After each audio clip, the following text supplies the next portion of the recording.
Hello. In order to take your business forward, to grow your business, to make it a business that runs itself while you're not there, a business maybe that you could sell, you need to get 6 elements all functioning fully and properly within the business. The first one is operations, which is where most of us tend to be very good, because most people have gone into business to do something that they're good at anyway. So operations is very important. You need to know where you want to go with your life and with your business. And this is a really important time of year to be thinking along those lines. So the second area is the whole area of mindset, goals and strategy. Now, what I've put here is that then means that the strategy for your business follows on from your own personal goals. And your personal goals, they follow on from what your values are. So what are the things you find most important? So is it things like money? Is it family? Is it career? Is it lifestyle? Is it what people think of you? Is it being seen as successful? And it's not just your values, but it's the hierarchy of your values, because what tends to happen is that if you've got different things that you find are important, different values, you'll choose one rather than another if it comes to the crunch. So you need to know what your values are and what also the hierarchy of them is.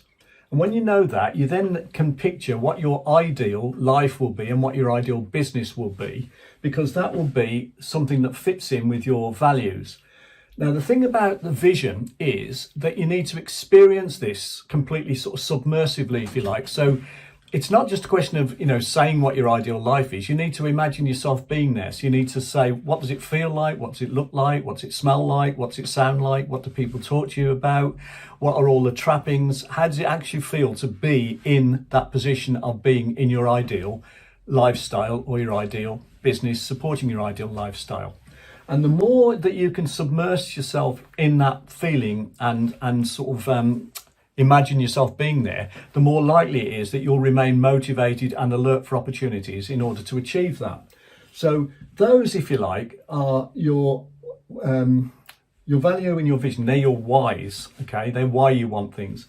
And then your mission statement is basically saying, so what do you need to do to achieve that? So I think it's IBM, but I wouldn't swear to it. But the one that says our mission statement is to put a personal computer on everyone's desk. I mean, that's how, or that's what you're going to do, in other words, in order to achieve the ideal vision. And then you move on to, well, if that's what we want to actually achieve, how do we measure whether we can do that or not, or whether we've done that or not? And that's where goals come in. So goals, the whole idea of goals is that you can actually tell whether you're moving towards achieving the mission statement that will achieve your vision for you. So the goals therefore have to be measurable, which is the M in SMART. They have to be specific, so you know what you're measuring. They have to be actionable, which is the A in SMART. They have to be relevant, so they have to fit in with your values, your vision and your mission statement. And they have to be time-based, because if you don't have a deadline on them, they won't happen. And the 4 Ps, that stands for, they have to be personal, as in I. They have to be present tense, as in I earn. They have to be positive, as in I earn, rather than, so as in I am a non-smoker or a non-drinker, rather than I'm going to give up smoking or drinking. Positive, present tense, personal. There's another one, but I'll come back to it at the end if I can remember what that is.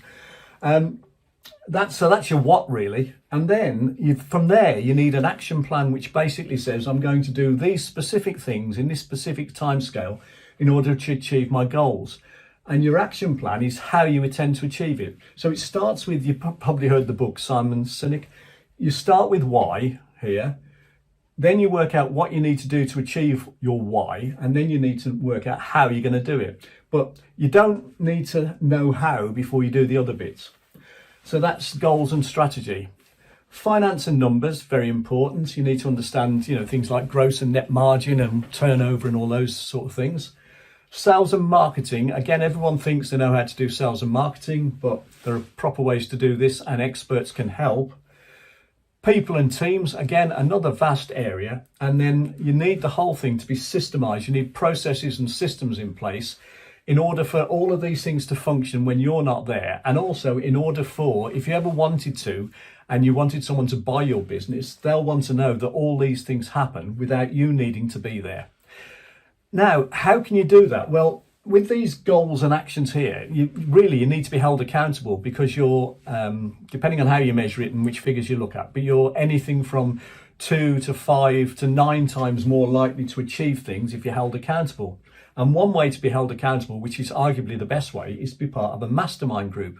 And if you wanted to find out more about how that could help, go to businessroundtableuk.co.uk. So there you have it. Those are the 6 elements you need to get running properly, and a mastermind can help you actually be held accountable to actually do these things. Hope you found that useful. Thanks very much for watching today.